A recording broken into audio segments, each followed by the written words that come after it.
Muito bem, queridos, hoje é a nossa segunda aula do módulo de Antropologia Bíblica. Aqueles que estão sem apostila estarão com a apostila daqui a poucos minutos, que Diego foi buscá-las, tinha deixado com ele, tá? Bem, deixa eu só me ajeitar aqui.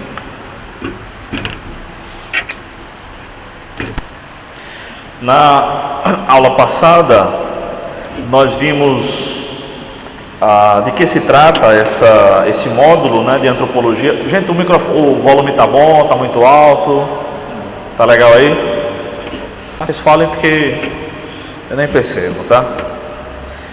Bem, então definimos antropologia, falamos que a diferença entre antropologia na teologia sistemática, né? Nós estudamos a doutrina do homem, não a doutrina que o homem faz, não é isso, mas é o que a Bíblia diz sobre o ser humano.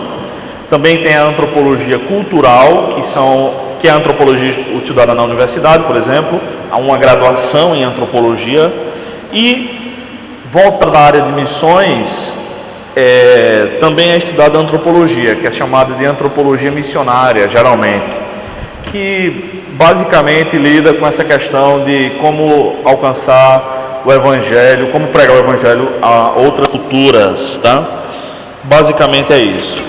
Então, discutimos bastante sobre isso, a influência do pecado na cultura, até onde vai, enfim. E também conversamos um pouco sobre essa pergunta fácil aí que tem na segunda página, na página 19, que é por que Deus criou o universo. Então, vimos que a Bíblia não diz exatamente todas as razões, mas dá alguma direção, né, apontando sempre para a glória de Deus, para desfrute do ser humano, enfim, tá? Então hoje, com a graça de Deus, vamos continuar aqui no item número 3.1, a criação, e aí vamos ver as três principais linhas, né, criacionismo, evolucionismo e evolucionismo teísta, tá? Se junta com alguém aí, Neto, dia que está chegando com as apostilas, tá? Neto me procurou no final da aula passada, dizendo que agora ele tinha conseguido organizar lá um trabalho dele e se dava para começar agora o curso. Expliquei para ele, né, que já vimos 2 doutrinas, estamos começando a terceira, são 10. Então passei os áudios para ele, vou colocar ele no grupo, tá? Hoje à noite, quando chegar em casa, ou amanhã.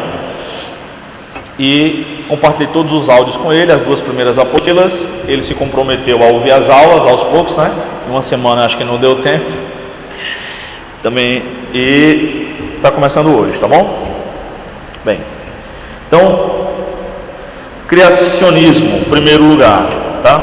Bem, esta teoria, eu digo aí na apostila, esta teoria da criação é a mais aceita em toda a história da igreja e é a única que exalta a onipotência divina relatada nas escrituras, porque é a única que explica conforme a Bíblia explica, tá? Os defensores desta teoria acreditam que Deus criou a partir do nada. Eu esqueci de colocar a expressão aí em latim, né, que é ex nihilo. Eu vou colocar aqui no quadro. Os defensores desta teoria acreditam que Deus criou a partir do nada todas as coisas pelo poder da sua palavra criadora. Então é muito comum achar essa expressão aí. Qual é a criação que a Bíblia explica? É esta aqui. É a chamada ex nihilo. É uma expressão latina que significa do nada ou a partir do nada, tá? Então, acabei esquecendo de colocar aí. Bem, o criacionismo bíblico também é chamado, como também é chamado, sempre foi a posição da igreja cristã, até que alguns teólogos tentaram harmonizar o relato bíblico com o relato da ciência. Bem, ainda vamos ler o segundo parágrafo, para eu explicar tudo aí junto. Desde a publicação de A Origem das Espécies, por Charles Darwin, muitos cristãos, inclusive pastores, têm repensado o relato de Gênesis e procurado alternativas que se equiparem aos dados científicos, ou supostamente científicos, né? Então, até 1859, mais ou menos, praticamente todos os cristãos, católicos e protestantes, acreditavam no relato bíblico da criação, literalmente falando, tá? Então, praticamente todo mundo era criacionista. Aliás, nem existia essa nomenclatura, tá bom? Porque era a única opção. Mas, conforme eu já falei aqui um pouco em outras aulas, Charles Darwin, ele que era formado em... Qual era a formação dele mesmo? Quem lembra? Teologia, exatamente. Darwin estava se preparando para ser um pastor da igreja anglicana, teve uma crise de fé, uma das suas filhas estava muito doente, ele não conseguiu resolver não a doença da menina, né, que realmente era incurável, mas a sua própria crise de fé, e aí é quando ele renega as escrituras e diz que o relato de Gênesis não é um relato literal, mas é algo poético, que aquilo ali não aconteceu, e ele viaja, né, para a ilha Galápagos e escreve e publica umas ideias que desde o seu avô já vinha aprendendo. A ideia de que o ser humano havia evoluído, na verdade todos os seres vivos tinham evoluído de um ser unicelular, né, como se fosse uma ameba, um ser que tem uma célula apenas, que em determinado momento esse ser disse assim: rapaz, eu estou cansado de ter uma célula só, vou começar a me multiplicar. Então ele publicou a Origem das Espécies, vendeu alguns exemplares. Na 6ª edição, então, bombou. Então o pessoal começou a ler na Inglaterra e no mundo todo o seu livro e começaram a questionar os padres e os pastores. E muitos pastores e muitos padres também cometeram o erro de acreditar naquilo e de duvidar da palavra de Deus. Então procuraram uma alternativa que se enquadrasse na cabeça dos seus ouvintes, das suas igrejas e paróquias, congregações e paróquias, melhor dizendo, que a pessoa acreditasse na Bíblia, mas também acreditasse nesse relato de Darwin. Quem tiver faltando a apostila, pega aí. O erro, porém, maior de ter duvidado da palavra de Deus, além disso, né, que já é um erro muito grande, foi que as pessoas não observaram que no livro A Origem das Espécies, que até trouxe para vender aqui naqueles livros, né, estava em 3 volumes, por mais de 800 vezes Darwin diz lá, usa expressões do tipo assim: provavelmente, possivelmente, talvez, deve ter sido assim. Ele não tem certeza de nada, tá? Tanto que essa teoria dele, o evolucionismo, não se sustenta hoje com base na teoria do próprio Darwin, tá? Há outras explicações, mas a gente vai ver sobre o evolucionismo daqui a pouquinho. Então, até a publicação de A Origem das Espécies, todo mundo acreditava no relato de Gênesis, tá bom? Richard Sturz, que eu tenho mencionado aqui nessa apostila, diz o seguinte, estamos na página 20, acharam aí? Os que pegaram agora, primeira citação aí da página 20. Richard Sturz comenta com sabedoria sobre como Deus criou o universo. Ele diz: por seu edito, Deus deu existência ao universo e da matéria ex nihilo, expressão que eu coloquei no quadro aí, significa, ou seja, do nada. O relato mosaico, ou seja, o relato que Moisés escreveu, o Pentateuco, evita os antigos erros de tomar o mundo eterno, o resultante de um processo eterno. Então, o que Sturz está dizendo aqui, que pelo relato da Bíblia, escrito por Moisés, já sabemos que a matéria não é eterna, ela foi criada. Vou explicar melhor.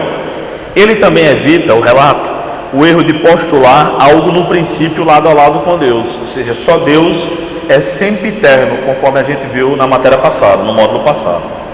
A estrutura cosmológica para a criação é nada mais, nada menos que o ato original de Deus por meio de sua palavra. Então, no primeiro versículo da Bíblia, Gênesis 1:1, que diz: no princípio Deus criou os céus e a terra, nós percebemos que somente Deus é eterno.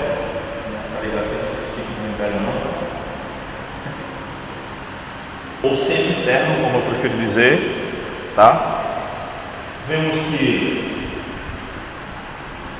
Deus é o Criador,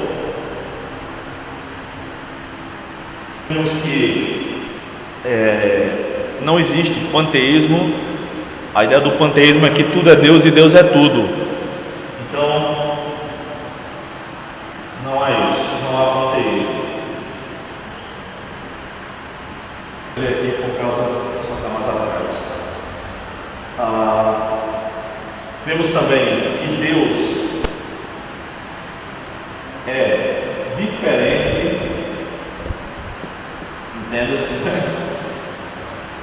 da criação, porque alguns parecem acreditar que Deus faz parte da criação, ou a criação é um braço de Deus. Não, a criação é obra de Deus, tá? Então a gente nega também o evolucionismo, né? Deus criou no princípio, no princípio criou Deus os céus e a terra, tá? Bem, essa é a ideia. A ideia criacionista é muito simples. Uma inteligência superior criou todas as coisas. Ele não é somente inteligente, mas ele também é todo poderoso. E ele criou todas as coisas em 6 dias literais, conforme descritos no livro de Gênesis. Mas a gente vai conversar um pouco sobre esses dias mais na frente. O último parágrafo do criacionismo, antes das perguntas, diz assim: enquanto o povo de Deus buscar agradar ao homem, nunca experimentará plenamente a vontade de Deus para a sua vida. O mundo jamais buscará a glória de Deus. Pelo contrário, o mundo odeia a Deus e a nós, porque seguimos a Deus. Jesus já nos advertiu disso aí, né? Nessa passagem de João. Não devemos buscar agradar quem não agrada a Deus. Nessa perspectiva, né? A ideia de não amar o mundo, tá? Bem, o criacionismo tem algumas dificuldades. Tem? É claro que tem. Primeiro, porque ninguém estava presente quando Deus criou todas as coisas. Então ninguém sabe dizer exatamente como é que Deus fez. Tudo que nós sabemos é pelos relatos bíblicos, né? Eu digo relatos porque não há somente o relato de Gênesis, né? Por exemplo, a gente vê aqui que em Jó 38 diz que Deus, quando estava criando, fazia o quê? Os anjos cantavam, Deus estava ouvindo música enquanto criava, né? Então, tudo que nós sabemos da criação é pelos relatos bíblicos e por algumas evidências científicas que já parecem ser demonstradas, tá? Por exemplo, a biogênese, e se tiver algum biólogo aqui pode me ajudar melhor, pode me ajudar nisso aí, diz que a vida só vem da vida, né? Um experimento simples, vou botar um pedaço de carne, 2 pedaços de carne, um fechado e um aberto. O que estava destampado, vamos dizer assim, mosca vinha, outros insetos vinham, podiam ter contato com ele, e viu que daquele pedaço de carne surgiu vida. E a ideia é que vida só vem da vida. Isso, de certa maneira, acaba sendo favorável ao criacionismo, porque de onde vem a vida humana? Vem do próprio Deus, e bate certinho com o relato bíblico. No entanto, nós não sabemos explicar plenamente algumas, exceto a Dalton Lourenço, né, eu costumo comunicar dizendo isso, algumas questões. Inclusive, eu vou pedir para vocês assistirem pelo menos um vídeo dele, que eu vou compartilhar, uma entrevista dele, antiga, mas eu acho que é a melhor de todas, tá bom? Onde o pessoal vai mandando perguntas. Eu assisti ao vivo isso faz uns 15 anos, eu achei esse vídeo recentemente, tá? Bem, eu vou colocar uma das dificuldades do criacionismo, tá? Por exemplo, o texto de Gênesis diz que Deus criou a luz no primeiro dia. Lembram? A primeira coisa que Deus disse foi: haja luz, né? Em latim, fiat lux, de onde vem aquela marca de caixa de fósforo. Fiat lux é em latim, haja luz. E o sol foi criado somente no 4º dia. Ok. Geralmente, nós, leitores da Bíblia, vamos nos chamar de teólogos dessa maneira, tendemos a simplificar as coisas, tentando resolver, talvez até com um intuito, mas nem sempre é simples assim. Essa é uma das questões que não é simples de resolver. Então, o que é que alguns teólogos, a maioria dos que eu tenho consultado, diz? Que aquela luz, como diz Roberto Carlos, é claro que é Jesus, mas não é. Não faz sentido. Então o paralelo é feito com o texto de Apocalipse, né, os capítulos de Apocalipse, que diz que lá na Nova Jerusalém não vai precisar de sol, porque a luz do próprio Deus iluminará. Então Jesus é tido como a luz do mundo, enfim. Mas aquela luz não é Jesus por um simples ato, é o ato da criação. Aquela luz não existia. Ali, naqueles 6 dias, Deus está criando. Então, haja isso, haja aquilo, quer dizer que não havia. E aquela luz é criada. E Jesus não é criatura, Jesus é criador. Tá? Então isso não resolve, na verdade isso mais atrapalha. Porque isso vai desembocar numa heresia gigantesca de dizer que Jesus foi criado. Tá bom? Então não há como negar. Aquela luz é literal. Deus criou luz no primeiro dia, entenda-se claridade, e o sol no 4º dia. A explicação que Adalto Lourenço dá. Alguém aqui não sabe quem é Adalto Lourenço? Não fique com vergonha, porque eu preciso saber.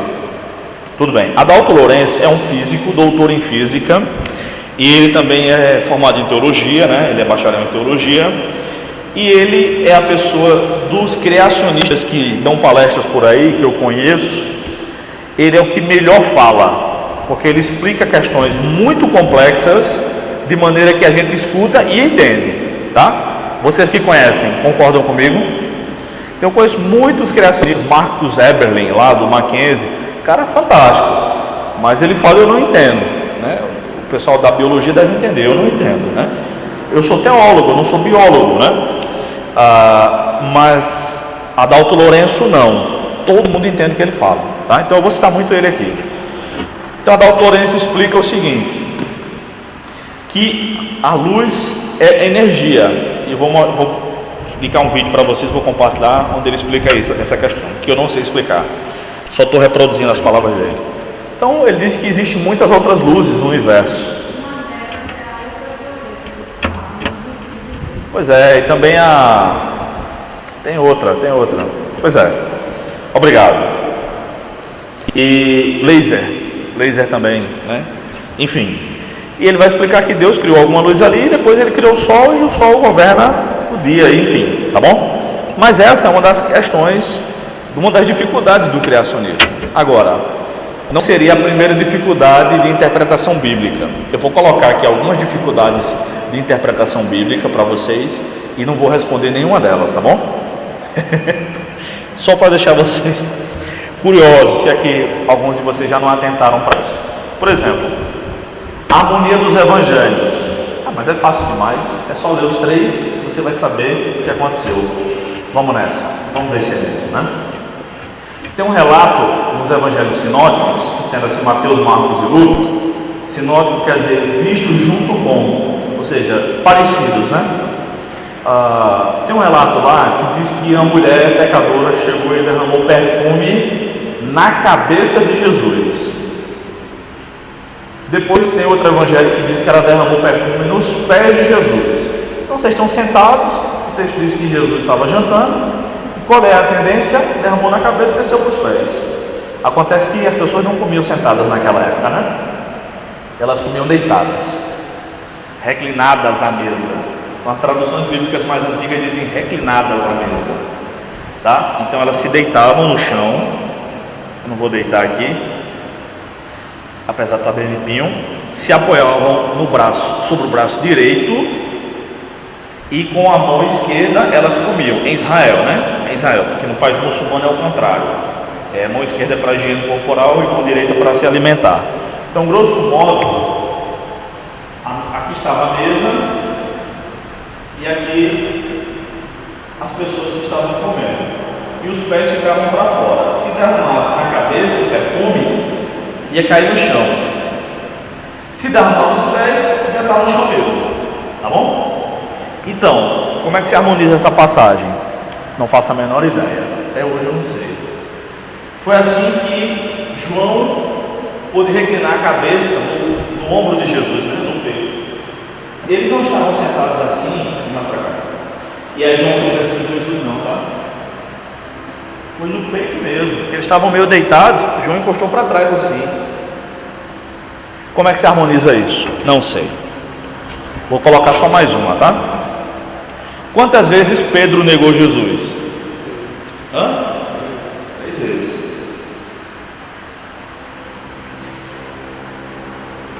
Quem já contou os 4 evangelhos? Quantas vezes Pedro negou Jesus? Alguém já contou? Eu já.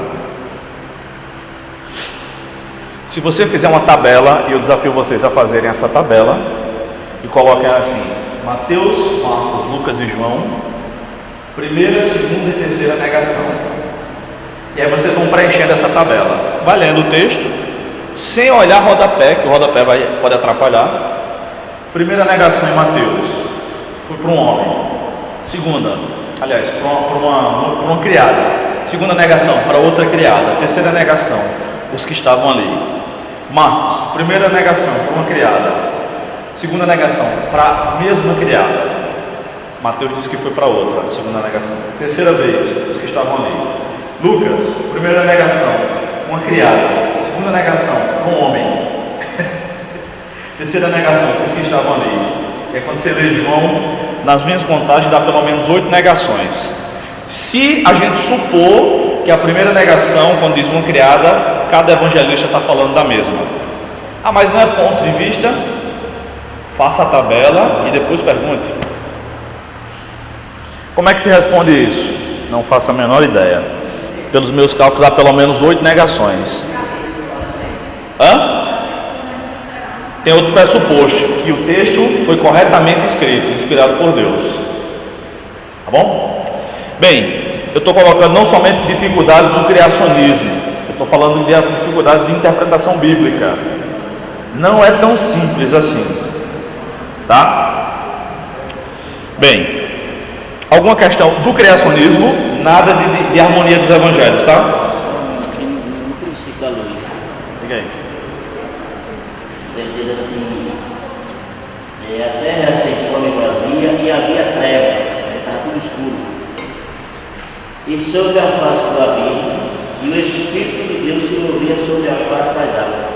Quer dizer, o Espírito de Deus se movia no escuro. Não é trevas? Sim. E o que é que tem? Da luz. Sim, e o que é que tem? Ele forma a luz e forma as trevas. Não é isso que Isaías diz? Tá? Bem, alguma questão mais sobre o criacionismo? Nenhuma? Tudo bem. Evolucionismo. Tá? Chamou de confuseiro, eu entendi isso, né? Eu entendi isso, né?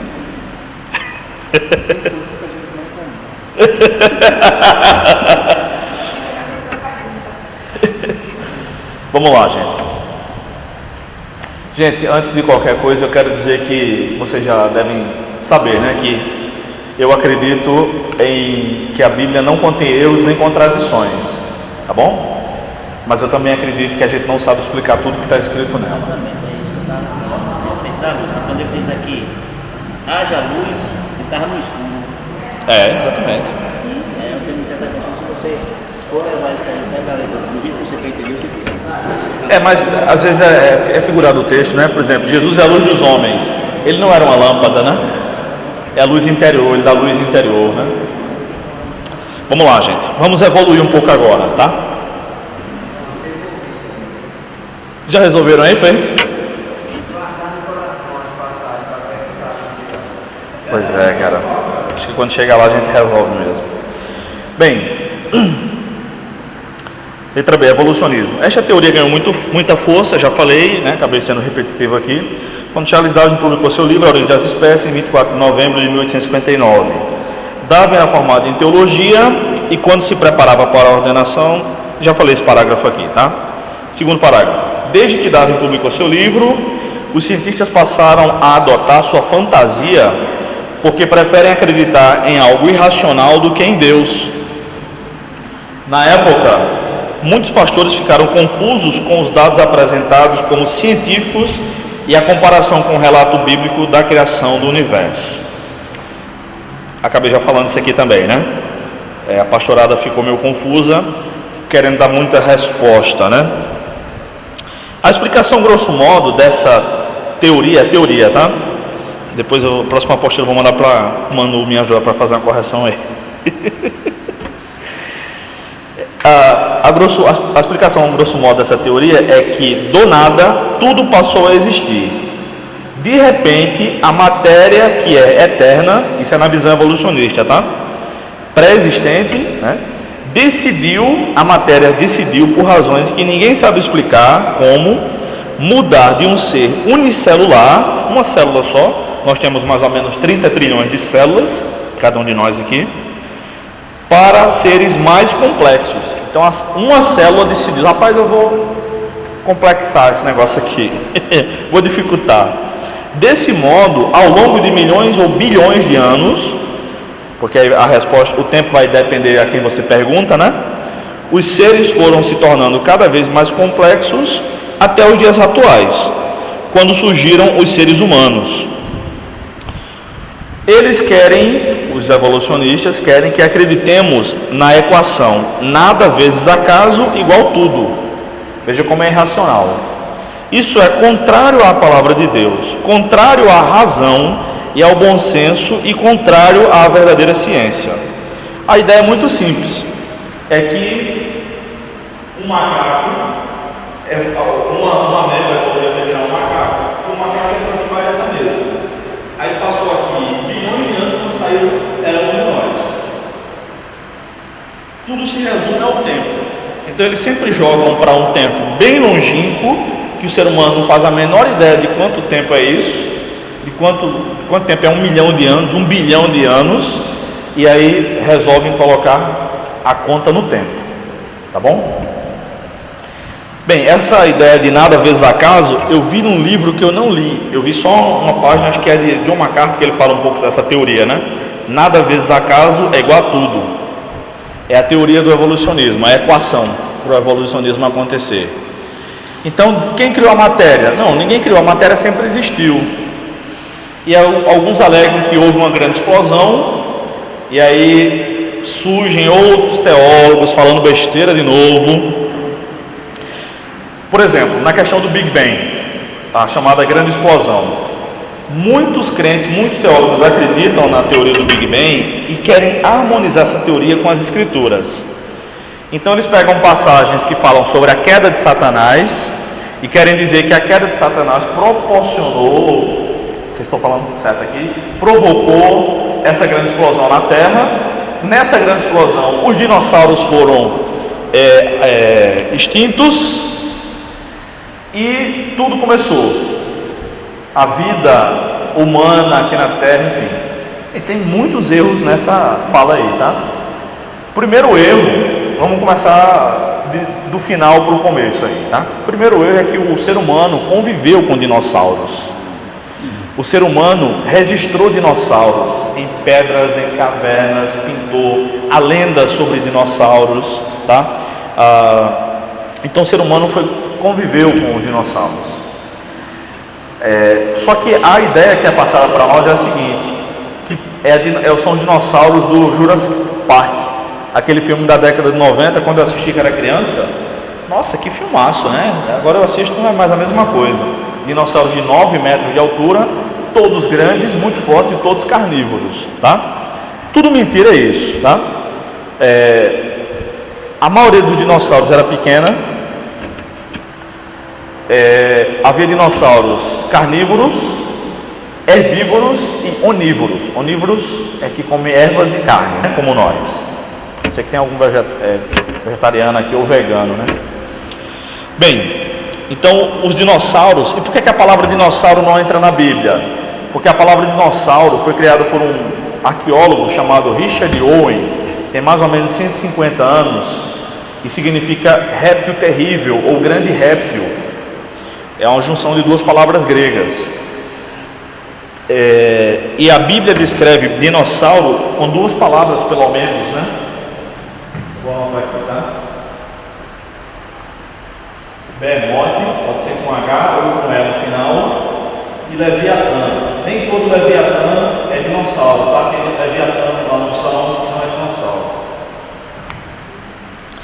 Se você ler os capítulos 40 e 41 do livro de Jó, você vai ver a descrição que Jó dá desses animais.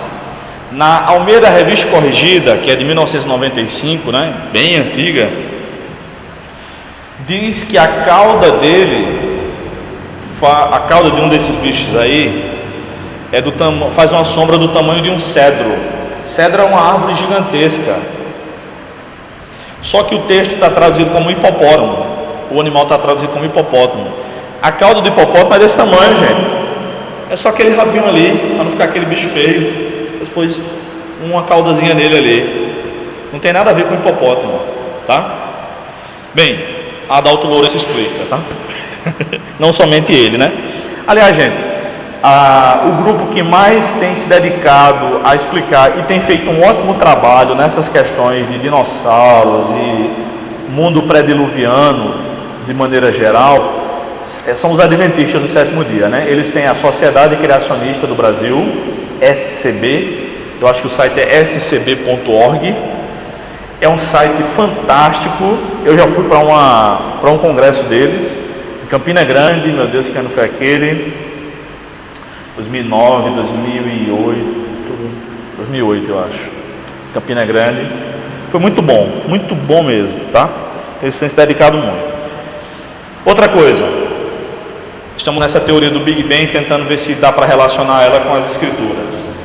Quais são as passagens usadas por alguns teólogos? Aqui Jesus diz, lá em Lucas, se não me falha a memória, que ele viu Satanás caindo, e a teoria do hiato. Teoria do hiato significa espaço, né?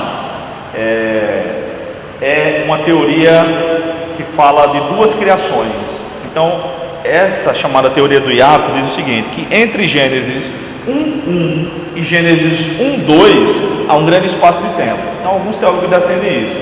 Teólogos até sérios, tá? Só um minuto. E aí, nesse espaço de tempo, entre a primeira criação, como eles chamam, e a segunda criação, é que Satanás teria caído na terra. Gente, a queda de Satanás, queda é uma palavra técnica que a Bíblia usa para falar de pecado.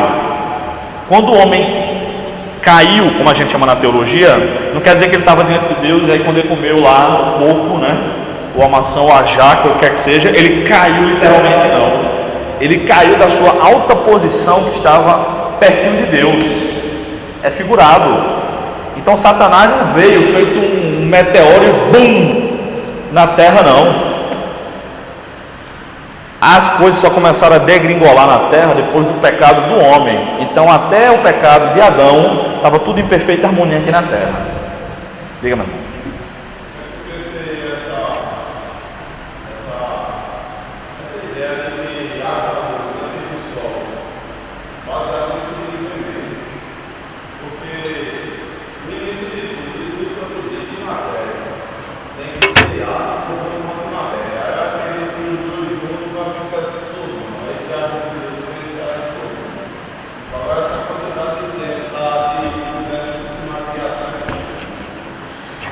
Mas nem mesmo os cientistas consideram mais a possibilidade do Big Bang, né? É um número pequeno hoje de cientistas, tá? Aquilo ali foi uma criação em perfeita harmonia, como nos outros 6 dias. Não houve caos ou qualquer tipo de confusão no mundo, não, tá bom? Bem, então, diga, minha irmã. Há outras explicações. Ainda há um parágrafo aqui que eu vou ler e explicar para vocês. Vamos lá. Sobre o evolucionismo, né? Se não há, é o último parágrafo aí do evolucionismo. Se não há como provar definitivamente a evolução das espécies, porque não há como provar definitivamente, tá? É uma questão de fé, tanto quanto a questão do criacionismo. Por que há tantos livros, cursos e estudiosos evolucionistas? Essa pergunta oferece uma ótima oportunidade para explicar o que de fato acontece na ciência moderna. Então eu vou ler aqui, tá? Pois bem, em primeiro lugar, os cientistas que não acreditam mais na evolução das espécies, porque há desiludidos, dificilmente chegarão à intensa para afirmar que estiveram errados durante décadas de pesquisas e publicações. Isso não acontece nem na igreja. Nem na igreja. Então, às vezes o camarada tem a sua posição teológica em determinado assunto, e um desses assuntos que a gente está discutindo ou vai discutir aqui no curso, e o camarada muda. Por exemplo, o cara acha que não vai haver milênio, ele é amilenista, depois ele vira pré-milenista, vamos supor. Aí ele mudou. dificilmente o cara chega, tem a humildade para dizer: irmãos, eu estava errado, a minha posição agora é essa. Eu vi isso, olha, eu estou desde 2005 que eu entrei mesmo oficialmente na área da teologia, vamos dizer assim, quando eu fiz minha matrícula no seminário. Eu vi isso acontecer pouquíssimas vezes. Por que esperar que os cientistas, pessoas que são incrédulas de maneira geral, que não são cristãs, fariam isso, se humilhariam assim? É complicado, né? Tem mais questões. Em segundo lugar, a imprensa não tem a intenção de popularizar as falácias científicas já comprovadas. Então não dá ibope, não dá manchete ficar dando essa notícia que os cientistas estavam errados. Não dá. O que dá ibope é o que o povo quer saber na hora. É sangue, daqui a alguns dias é a Copa e só vai se falar na Copa. E é assim que funciona. Achemos bom ou achemos ruim. É assim que funciona. Em terceiro lugar, não existe imprensa imparcial. Ou não existe, nunca existiu. Na verdade, não existe nenhum pesquisador imparcial. Eu sou um pesquisador neutro. Você é um inocente, né? Na verdade, o cara que pensa isso não existe, tá? Em terceiro lugar, há inúmeros livros, cursos, universidades, laboratórios e cientistas que lucram rios de dinheiro com as pesquisas e ensinos evolucionistas. Por que os caras vão dizer que descobriram lá que está mais próximo da Bíblia do que com o que eles vinham ensinando? Não vão nunca, não vão perder o dinheiro, tá? Em quarto lugar, não existe pesquisa completamente neutra. A gente vai estudar alguma coisa, a gente já tem algum pressuposto, né? Sempre houve, sempre haverá uma ciência feita para defender os interesses dos cientistas. Isso faz parte do orgulho humano. Em quinto lugar, os cientistas estão interessados em comprovar a teoria da evolução e aguardarão o tempo necessário para tentar... o tempo necessário para procurar os elos perdidos. É como é chamado, né? Cadê o elo?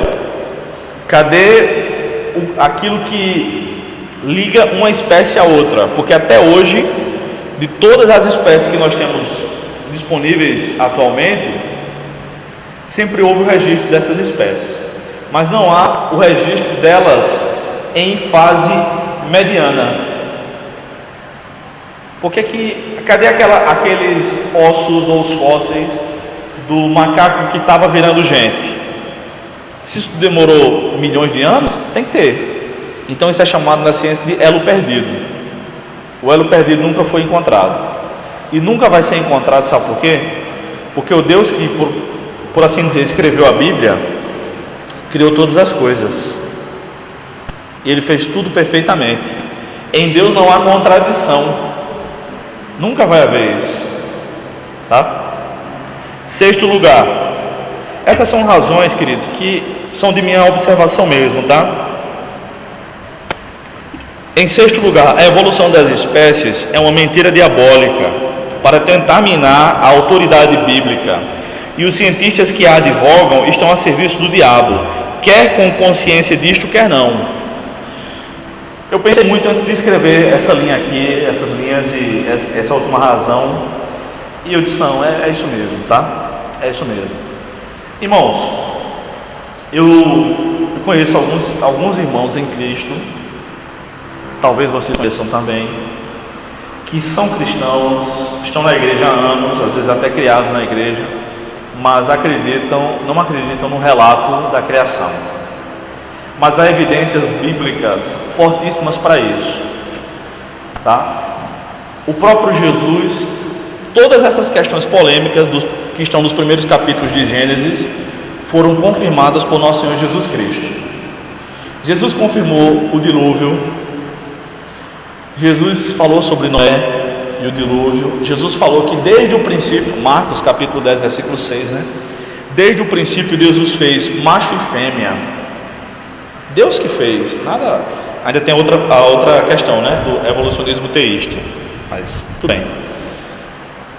Então, não somente Jesus, mas também Paulo fala mais de uma vez nas suas cartas que Deus criou primeiro Adão e depois criou Eva quando ele vai falando da questão da ordem no culto, algumas questões referentes à mulher e tudo mais, ele sempre usa a ordem da criação para isso, para fundamentar a sua doutrina.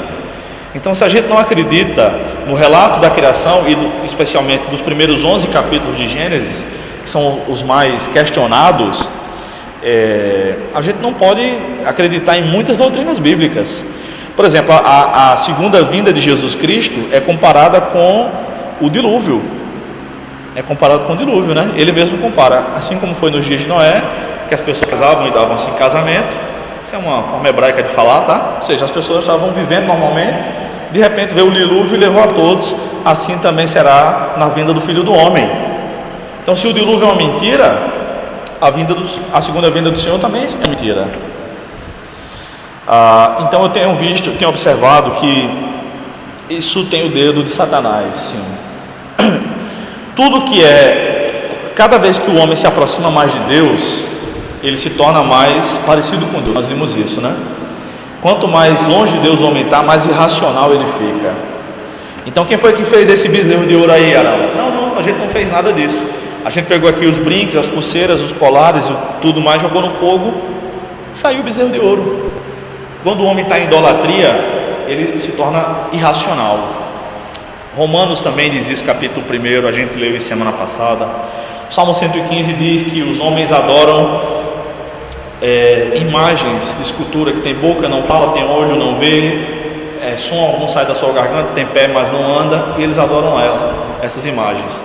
Cada vez que o homem se distancia de Deus, se torna irracional. A teoria evolucionista é como adorar, é um ídolo, é como adorar uma imagem, é algo irracional. Bem, falei demais. Perguntas?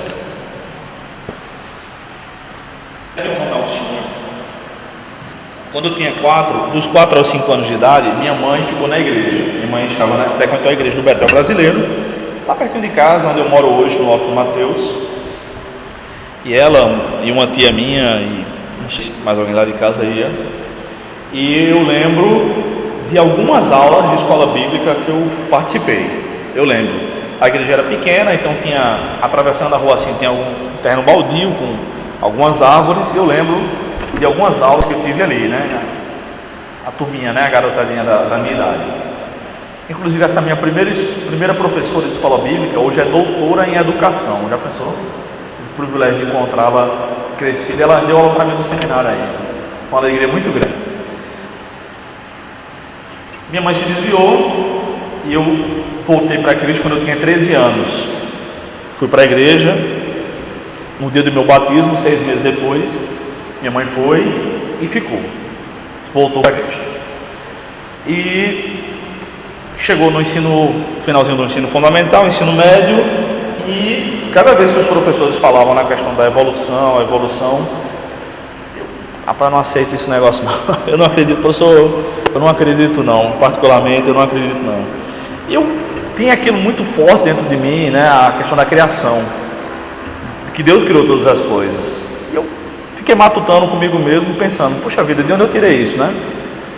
E eu lembrei, assim, que isso foi um assunto, não das aulas, é claro, quando eu tinha 4 anos, que isso foi um assunto que me foi ensinado na igreja, quando eu era criança.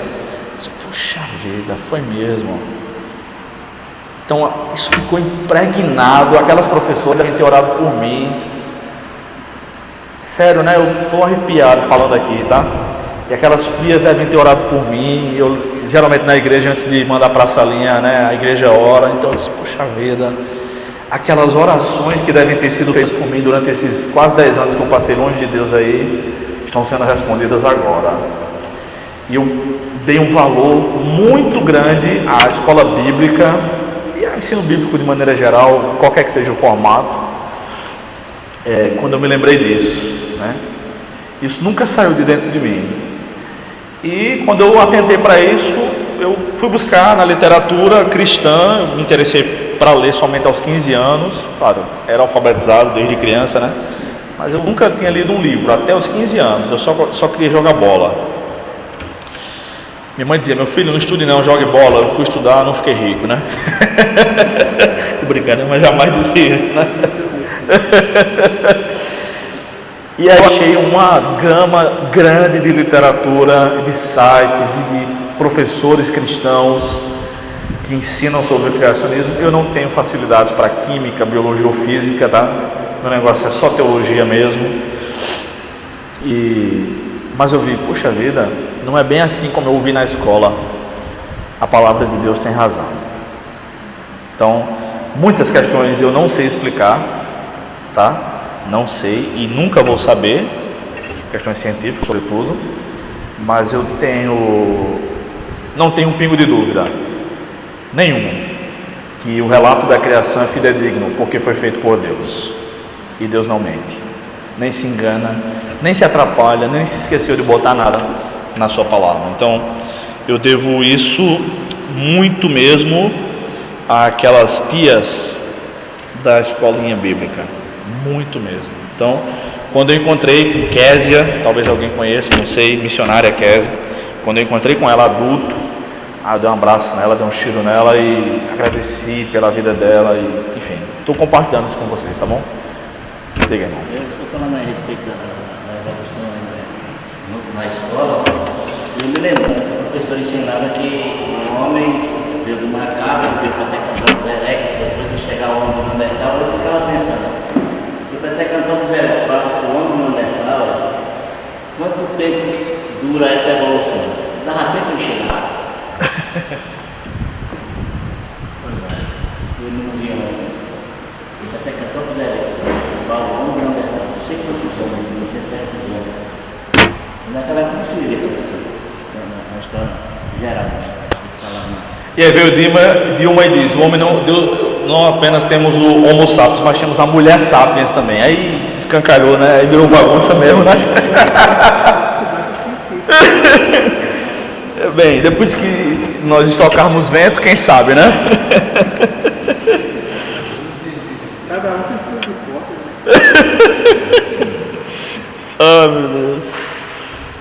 Bem, então quais são algumas dificuldades aqui do evolucionismo, né? Algumas eu já falei, mas vamos lá. Primeiro, o elo perdido, né? Que eu já expliquei o que é. Não tem fóssil desses animais em transição. Segundo lugar, os métodos de datação das rochas e dos fósseis. Geralmente esse método de datação é feito dentro de uma máquina e eles fazem uma separação do carbono. E aí chamam esse método de carbono 14. Só que o carbono 14 consegue realmente saber a idade de algumas pedras, de algumas árvores, enfim, mas tem um limite para que essa precisão aconteça, tá? O Adalto explica melhor, tá? Vou mandar um vídeo para vocês. Sobre essa questão da datação, Richard Sturz, que já morreu, eu tive o privilégio de encontrar com o filho dele em São Paulo, diz o seguinte: a imensidão e a idade do universo são medidas pela velocidade da luz. Quem sabe qual é a velocidade da luz aqui? Quem lembra disso? Lembrou não? Fala. Não é quando se diz assim que... Quando se diz num filme, por exemplo, que os ETs viajaram 30 anos-luz, quer dizer que eles viajaram 30 anos na velocidade da luz, a distância, né? E a velocidade da luz é 300 mil km por segundo, tá? Bem, então a imensidão e a idade do universo são medidas pela velocidade da luz e pela mudança de espectro. A teoria da uniformidade e a datação do carbono, que geralmente é o carbono 14, são usadas para avaliar a idade das rochas geológicas, ou seja, rochas muito antigas, e fósseis. O que é um fóssil? Digamos, um peixe morre. Alguém aqui já viu um fóssil? Ou já tocou num fóssil? Manu? Eu? Quem mais?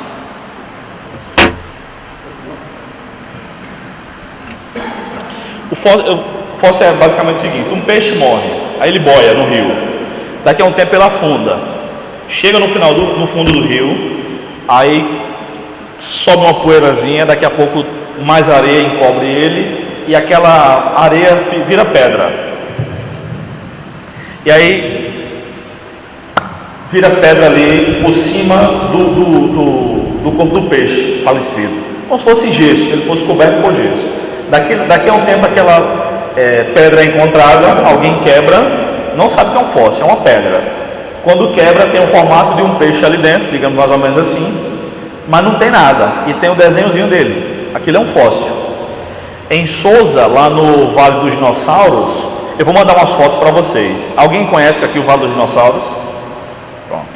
Eu tive lá, e lá tem as pegadas fossilizadas, né? E tem algumas pedras que estão dentro do museu, coberto, né? E tem gotas d'água fossilizadas também. Pois é. E isso são fósseis, tá bom? Vamos lá, vamos seguir aqui. O resultado é uma cronologia medida em milhões ou até bilhões de anos. O problema é que os fósseis são empregados para datar as rochas e as rochas para datar os fósseis. Acrescente-se a isso, né, essa incongruência aí, essa falta de anexo, como alguns dizem, né? O fato de que a datação por carbono se torna imprecisa após cerca de 2.000 anos. Então não dá para fazer uma datação longa, né? Por conseguinte, não há realmente nenhum modo de garantir os resultados da cronologia científica da idade da Terra. Então geralmente os criacionistas acreditam numa Terra muito jovem, mas o método dos criacionistas de datação também não é preciso, que geralmente são utilizadas as genealogias bíblicas, que são cheias de lacunas, né? Enfim, terceira dificuldade do evolucionismo aí, o homem de Piltdown, que é uma fraude comprovadamente desde 1953. O que é o homem de Piltdown? Eles pegaram um dente, os cientistas, limaram o dente, botaram um dente de um porco, que era um dente de um porco, no crânio de um macaco, eles tiveram que limar para poder caber certinho, apresentaram à comunidade científica em 1953 e disseram que era um erro, é mais antigo isso aí, e disseram, está aqui, esse aqui é o crânio de um animal pré-histórico que é avô do homem. E aí foi aquela circulação e tudo mais, mas alguém deu com a língua nos dentes lá, e aí disseram, não, é uma fraude. Eu participei disso aí, vieram para a imprensa, isso é uma raridade. Então desde 1953 que isso é conhecido como fraude. Eu tenho um irmão que tem 21 anos, então quando ele tinha mais ou menos 12, 13 anos, por aí, eu peguei uma vez, estava lendo sobre o homem de Piltdown, eu peguei o livro dele da escola de história, né, e vi lá que ainda tinha o homem de Piltdown no livro dele, que era um livro do ano, ainda ensinado como verdade, como uma questão da origem da humanidade. Está de brincadeira, né? Isso aí é um absurdo, né? Enfim, se eu fosse advogado, tinha processado. Ok. Número 4. A complexidade da vida cada vez mais comprovada. Então, isso tem sido uma dificuldade muito grande para os cientistas, porque quando se conhece mais sobre o corpo humano, por exemplo, eles dizem, não tem condições disso ter acontecido por acaso, não. É muita coisa, é muito detalhe, é um número absurdo de detalhes. E alguns cientistas têm até negado o seu ateísmo dentro do laboratório, porque estudam e veem, puxa vida, deve ter alguma inteligência superior aqui. Às vezes não dizem, foi Deus que criou, mas dizem, não, alguém criou isso aqui. Então, é uma evolução, né? De um ateu para um agnóstico, para dizer que existe alguma coisa, é uma evolução. Outra coisa, cientistas criacionistas. Gente, é um livro muito interessante chamado Eles Criam em Deus. Eles Criam em Deus. Vale a pena, acho que é R$20, 20 e poucos reais esse livro. É escrito pelo Dr. Rodrigo Silva, aquele arqueólogo adventista. Ele é um péssimo teólogo, mas ele é um bom arqueólogo, tá? São 20 biografias de pessoas ligadas à ciência que eram teístas, pelo menos, acreditavam em Deus. É muito interessante. Os caras eram geniais. Eu falei de um deles aqui, né? O George Washington Carver. Quem assistia aqui, o Todo Mundo Odeia o Chris, ou ainda assiste? Pronto, ele é o gênio negro dos amendoins, lembra? George Washington Carver. É um dos cristãos que é mencionado nesse livro lá. Muita gente boa da ciência que era cristão, tá? Então isso é uma dificuldade para o evolucionismo também. Sexta questão, a teoria evolucionista ridicularizada a cada dia. Você assiste a Dalton Lourenço e ele limpa o chão com as teorias dos caras. Então, isso também é uma dificuldade para o evolucionismo. Por fim, sobre a possibilidade de autocriação do universo e a irracionalidade da evolução das espécies, R.C. Sproul, que foi morar com o senhor há poucos meses, afirma, você pode ler, por favor? Para que algo crie a si mesmo, precisa ser seu próprio criador. E isso significa que ele teria de existir antes de ser o que é. E isso, por sua vez, significa que ele teria de ser e não ser ao mesmo tempo, e no mesmo relacionamento. Isso viola a lei mais fundamental da razão, a lei da não contradição. Portanto, o conceito de autocriação é claramente absurdo, contraditório e irracional. Sustentar esse ponto de vista é má teologia, má filosofia e má ciência, porque a filosofia e a ciência se fundamentam nas inflexíveis leis da razão. Se não me falha a memória, Sproul era doutor em filosofia também, né? Então é um argumento aí muito bom dele, tá? Alguma questão? Alguma pergunta, alguma questão, queridos? Fiquem à vontade. Vamos para o evolucionismo teísta. Deixa eu ver aqui. Vamos lá, esse é mais simples, tá? Essa teoria diz o seguinte, que Deus criou todas as coisas e diz que elas evoluíram ao mesmo tempo. Então eles dizem que Deus conduziu a evolução, tá? Vamos ver se tem fundamento. Será que a Bíblia ensina que Deus conduziu o processo de evolução das espécies? Segundo esta teoria, sim. A alegação parte do pressuposto de que o texto de Gênesis 1 e 2, os dois primeiros capítulos, não deve ser interpretado literalmente, mas figuradamente. Essa teoria também sustenta que hoje em dia há mais certezas da evolução das espécies conduzida por Deus do que em tempos antigos. Mas será que foi isso que Deus disse? Foi isso que Moisés escreveu? Foi isso que os primeiros leitores entenderam? Certamente que não. Então, uma das regras de interpretação de texto, não somente texto bíblico, mas de qualquer texto, é a seguinte regra, que o sentido do texto é o sentido pretendido pelo autor. O que o autor queria comunicar com isso, tá? Por exemplo, a própria palavra evolução hoje em dia tem um sentido diferente do que Darwin pretendia ao escrever no século XIX, tá? Então a evolução para nós é o quê? Uma melhora, é crescimento, vamos evoluir, vamos melhorar, né? Só que a evolução no sentido darwiniano nunca foi melhora, foi simplesmente mudança. Aliás, na medicina, evolução ainda hoje significa mudança e não necessariamente melhora. Você pega o prontuário de um falecido e diz lá, evoluiu para óbito. Como assim, né? Estava esperando que o cara melhorasse, porque lá significa, mudou o quadro dele. Estava vivo, mas mudou, evoluiu para óbito, morreu. Tá? Então, a gente precisa saber disso. Então, para interpretar o que o texto bíblico diz, essa regra também é válida. Qual foi o sentido pretendido por Moisés, quando ele escreveu o que escreveu? O relato da criação. Ele queria dizer que Deus conduziu a evolução, ou ele queria dizer que Deus realmente criou todas as coisas? Tá bom?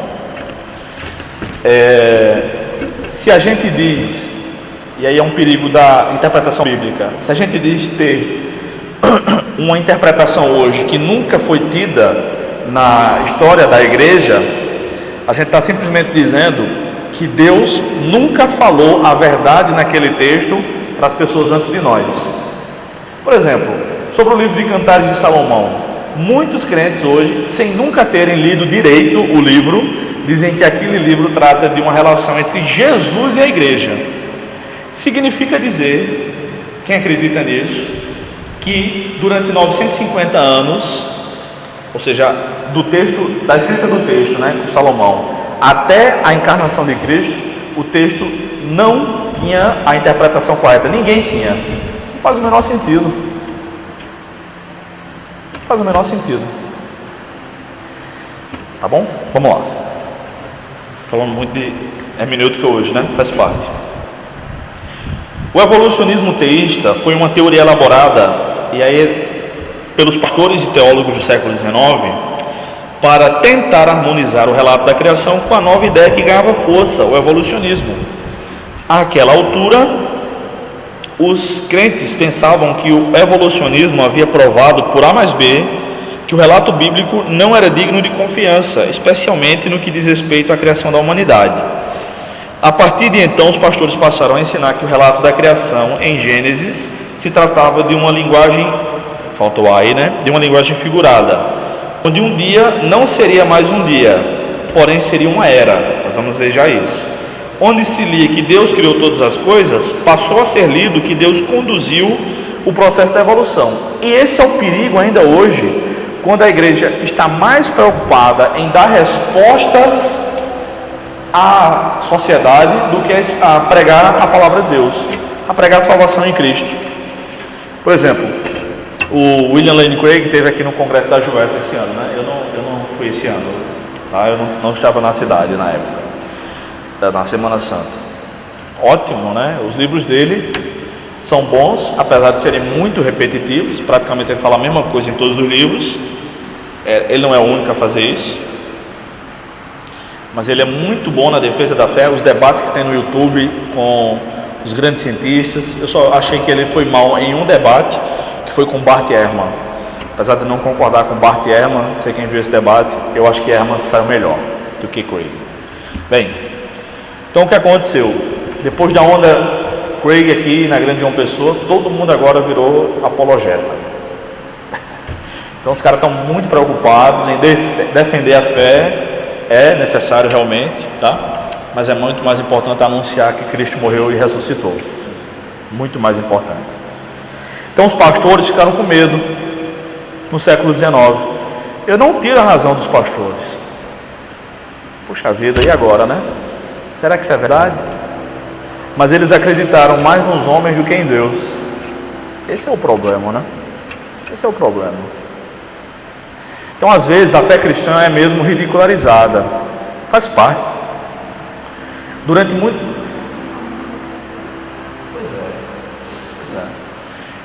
muitos anos, os arqueólogos zombavam dos cristãos, né, de maneira geral, porque diziam: lá na Bíblia tem um povo que nunca se ouviu falar, são os anaquins. E aí os crentes: não, eu acredito na palavra de Deus, eu acredito. Aí se a Bíblia de vocês está toda errada, anaquins, povo hebreu no Egito, não há nenhuma comprovação disso. E aí um dia, na escavação não sei aonde, lá no Oriente Médio, acharam uma inscrição que tinha uma referência a um povo chamado anaquins. E eles ficaram todos calados. E aí um dia um mergulhador estava lá, cara, não tem nada a ver com a Bíblia, nem com teologia, estava mergulhando no Mar Vermelho, achou uma roda antiga, mandou examinar, descobriu que era uma roda de carroça, de guerra, que era aquela tipo de filme, né? Que ficava um cara em pé, uma roda aqui, outra roda aqui, e o cavalo ia puxando, né? Aí descobriu que era de um exército de um faraó antigo. Aí descobriram que batia com um relato da travessia do Mar Vermelho, porque era da mesma época, de um faraó daquela época lá. E aí os caras pensaram: o que é que essa roda desse cavalo está fazendo no fundo do Mar Vermelho, lá no meio do mar, longe da praia?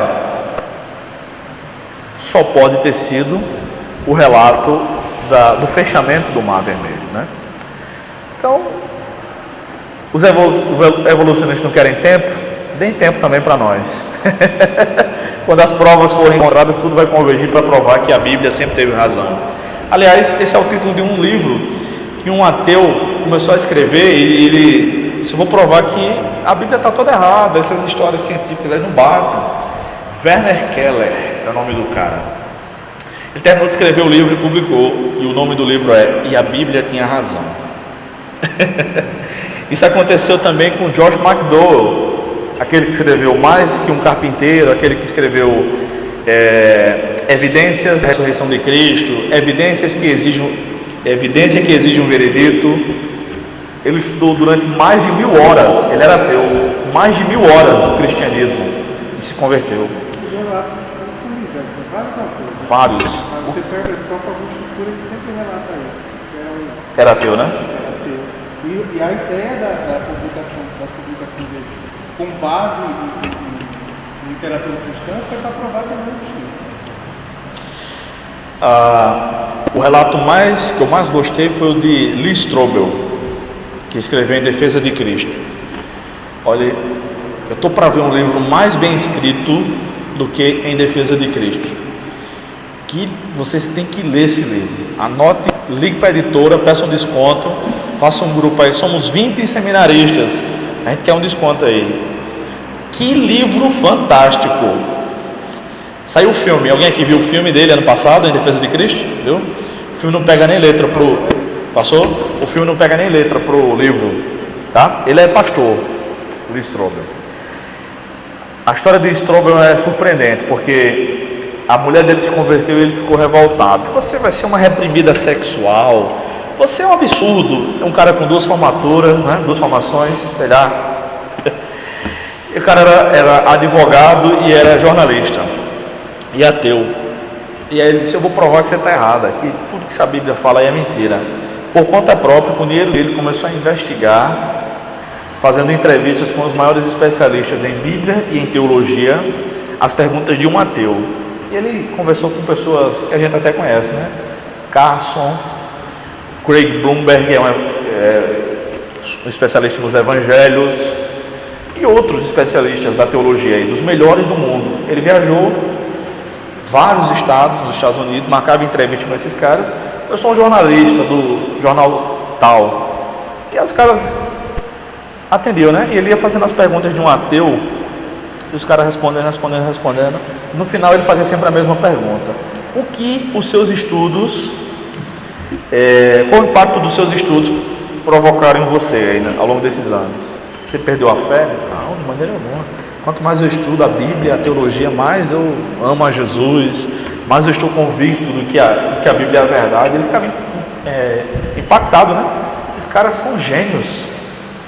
Os caras com publicações vendidas demais, tudo mais. Eles fazem alguma coisa errada aí. E aí, depois de 21 meses fazendo entrevistas, ele se converte no escritório dele, no domingo à tarde em casa. Chega para a esposa e diz: agora eu sou crente. E publica esse livro, que é bem escrito demais, Em Defesa de Cristo. E tem outros. Depois ele fez Em Defesa da Fé, que é outra história, mas não pega nem letra não. Em Defesa de Cristo, assim, eu devorei aquele livro. Eu e a garotada lá na época lá da igreja, todo mundo leu. Foi muito bom. Bem, vamos aqui para o nosso assunto, né? Página 22. Essa teoria tem sido ridicularizada, essa questão do evolucionismo teísta, ao longo dos anos. Apesar de alguns crentes ainda hoje aceitarem como verdadeira, eu conheço algumas pessoas assim. Na prática, vemos como é traiçoeiro tentar harmonizar a verdade de Deus, está em sua palavra, com as supostas informações científicas dos homens. Ora, se Deus criou todas as coisas, e cremos que Ele criou, e se Deus escreveu, entre aspas, a Bíblia, por assim dizer, e cremos que assim foi, não pode haver contradição entre a Bíblia e a ciência. Então, contradição, devemos ficar com a palavra de Deus e esperar que todas as coisas sejam devidamente conhecidas, como esses exemplos aqui que eu acabei de dar, para que certamente a Bíblia seja mais uma vez vitoriosa, como em tantos outros debates ela foi. Não há, contudo, divergência alguma entre a Bíblia e a ciência. O que há são contradições entre cientistas e religiosos. Aí sim, tá? Bem, alguma questão, queridos, sobre o evolucionismo teísta? Alguém aqui é evolucionista ou evolucionista teísta? Eu prometo que eu não vou rechaçar ninguém, tá? Foi, né? Pois é. Posso passar? E os dias da criação? Essa pergunta é interessante, né? Foram dias mesmo literais, ou seja, dias de 24 horas, ou eram eras. A primeira suposição de que aqueles 6 dias da criação de Gênesis não eram dias de 24 horas foi também nessa época aqui, depois da publicação de A Origem das Espécies. Esse livro trouxe muitos prejuízos para a igreja, né? Como vocês estão vendo, muitos prejuízos.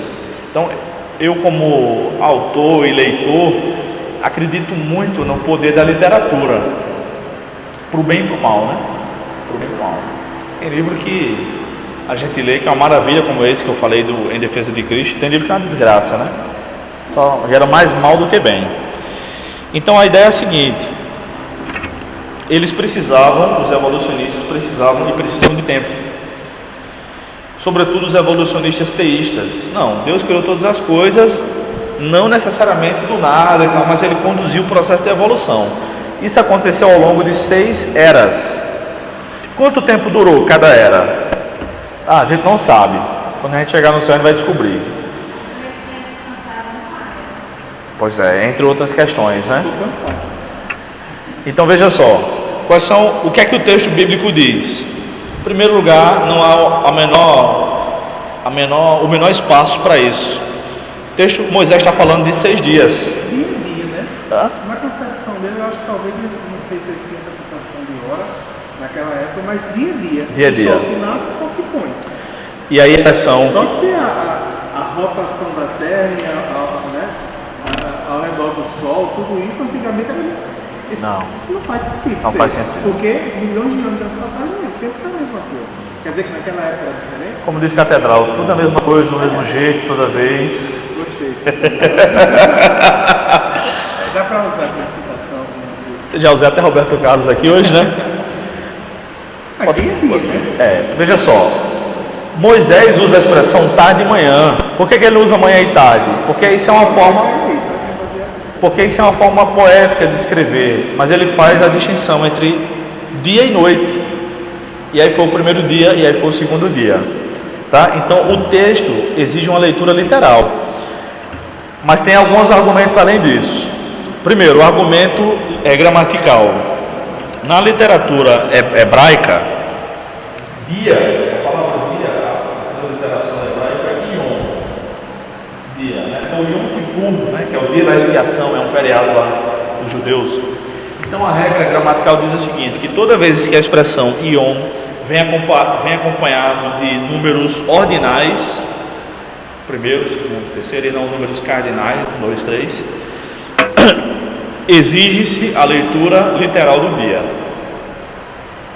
Vem acompanhado De números ordinais. É o que acontece em Gênesis. Primeiro dia, segundo dia, terceiro dia, sexto dia. Outra coisa é o que, esqueci o nome, Cristiane falou, é que o padrão para o descanso do homem, quando Deus estabelece o 4º mandamento, lá em Êxodo 20, é que como Deus criou todas as coisas em 6 dias, no 7º descansou, só que descanso para Deus é parar de trabalhar, não é que ele ficou cansado, o homem também tem que descansar no 7º dia. E aí, se Deus não criou todas as coisas em 6 dias literais, o homem também não precisa descansar apenas um dia literal, né? Se for uma era, então Deus criou em eras, vou descansar uma era também. E vocês que me sustentem, tá? Enfim, de maneira geral, esse é o debate, que eu acho particularmente besta à luz do que nós vimos até aqui, tá? Alguma questão? Fala, Maurício. que é a questão da dia. O que a gente estava falando aqui é o seguinte, porque para Deus um ano pode ser convertido em um dia, como um dia em um ano, em 1000 anos, entendeu? Aí se apega nisso aí para dizer que na verdade o dia não era uma era. Muita coisa na minha cabeça. Esse é um argumento utilizado, tá? Totalmente fora de contexto, mas é utilizado. Essa questão de 1000 anos e um dia é uma expressão que aparece no Salmo de Moisés, também no Salmo 90, e que é repetida por Pedro em uma das cartas dele, acho que na segunda carta, capítulo 3, porque Jesus não voltou ainda. Aí no capítulo 3, Pedro diz assim, que para Deus não está havendo demora. Aí ele cita isso, porque para Deus 1000 anos é como um dia e 1000 dias como um ano. Bem, o contexto do Salmo, onde essa questão aparece, é a sempiternidade de Deus. De eternidade a eternidade tu és Deus. Aí ele vai explicando como se dá isso. Porque para Deus, um ano um dia é como 1000 anos, ou 1000 anos como um dia. Não tem nada a ver com a criação. E o relato da criação não é Deus explicando para Deus, é Deus explicando para o homem.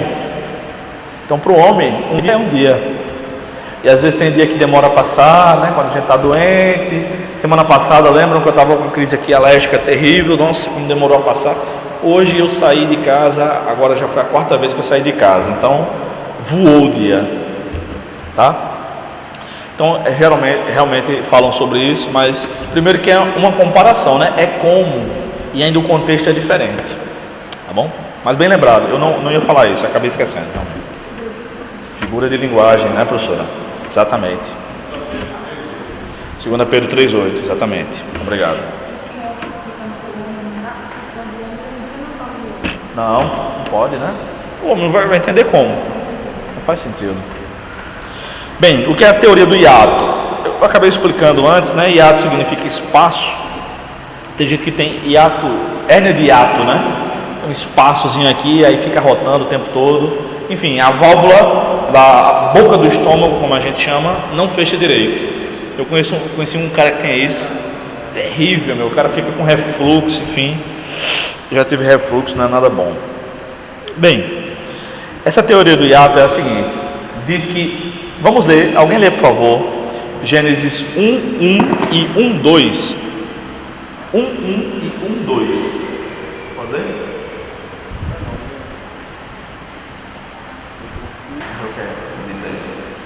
Fala, garoto.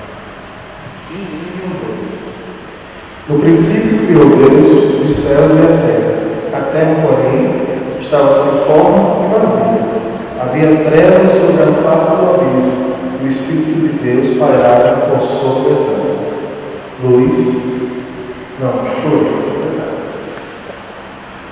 Obrigado. Então é chamada teoria do hiato a ideia de que há 2 criações relatadas aí, tá? A ideia é que entre o primeiro e o segundo versículo da Bíblia houve um longo tempo. Então alguns acreditam nisso. Por exemplo, o pessoal daquele curso de apologética, né? Os caras têm até boas aulas e tem bons teólogos, tá? Que acreditam nisso. Particularmente eu não acredito. Então eles vão usar alguns textos lá de Isaías, tal, para tentar confirmar essa ideia de 2 criações. Então na primeira criação Deus fez o universo, e aí na segunda criação Deus vai colocar ordem na coisa, na casa, tá? Essa é a ideia. Então alguns desses defensores, não todos, mas alguns desses defensores da teoria do hiato dizem ainda, colocam aqui nesse intervalo, nesse espaço entre esses 2 versículos, a queda de Satanás como algo literal, extinguindo os dinossauros e tudo aquilo que eu falei há alguns minutos. Entenderam? Estou sendo claro? Alguma questão? Alguém quer falar? Vitor está todo gás hoje. Com perdão do trocadilho. Nada que uma conversa de WhatsApp não é.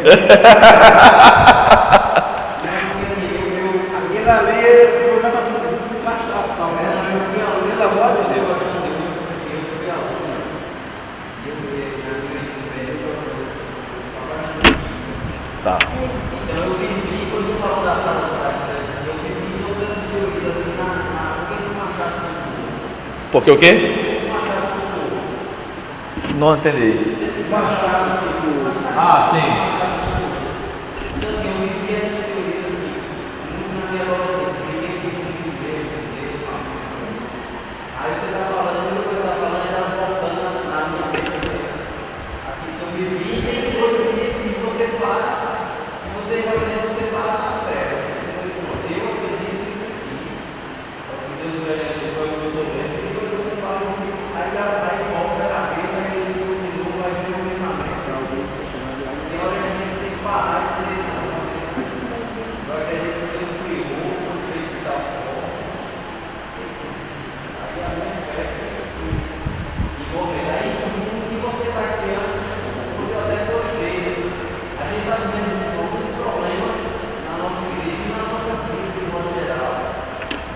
hoje a gente para, você está falando isso, você falou que você Não, continue, meu irmão.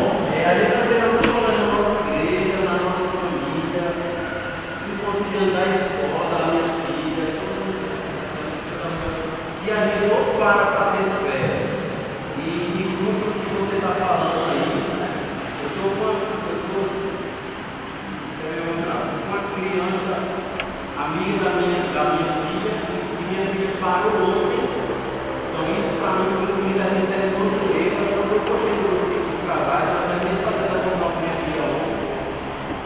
E um dos textos era lá, estava com o Tiago, vocês não passavam problema, então a gente já devia acreditar, vocês não fazer isso. E eu fui em outras versões, eu terminei com ele com ela, e ela parou para mim assim, claro, a gente precisa orar por quem está agora.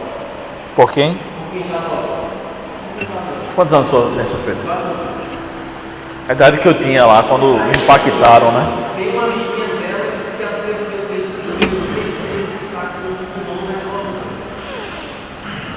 E os pais são presos. Aí você começou a aula lá com o dado, que é um questionamento. Eu parece, poxa, como é que passou isso comigo na minha ensinamento? Eu não vi. Parece escrito lá, mas assim, eu quis perguntar essa aula que você está fazendo aqui hoje. Para que a gente tem que parar de. Isso não vai toda relato lá, senão a gente tem que aí. Não, porque eu posso falar? Aí a gente tem que falar que quem está aqui é a fé. Fala, irmão. Eu posso falar também essa experiência em relação à escola bíblica. Eu fui também inúmeras memórias dos meus dias como criança na escola bíblica e do quanto ensinamentos basilares da fé cristã são ensinados na escola bíblica e vivenciados por nós em outros momentos, em outras idades. Aham. Eu lembro claramente de aulas nítidas de história. Eu sempre fui, assim, sempre gostei bastante de história, de professores que me ajudaram muito a gostar. E eu li estudar. E eu lembro que, assim, eu diferente de vida, eu nunca tive comparação com eles. Questionador. Mas eu me lembro demais da minha certeza da fé. De que nada daquilo abalaria a minha fé. Porque ele podia falar a teoria que fosse. Eu lembro disso nas imagens do livro de história em relação à evolução da espécie da cultura. E eu lembro que aquilo não abala como fé de jeito nenhum. Inclusive, quando a gente entra também, você vai discutir mais a fundo, não sei como vai conversar em relação a outras questões. E eu lembro mais assim, o pilar da fé é muito importante. Aquilo que você acredita, que você não abre mão dos seus conceitos. Outras pessoas podem falar do que as pessoas, mas aquilo que você está fundamentando, aquilo que você acredita, é o que sustenta você, sustenta a sua fé. Isso que é aprender com essa teoria, você pode demais, porque eu lembro que eu fui muito popularizado no ensino médio, porque todos sabiam que eu era cristã, eu sabia que eu acreditava que Deus criou todas as coisas.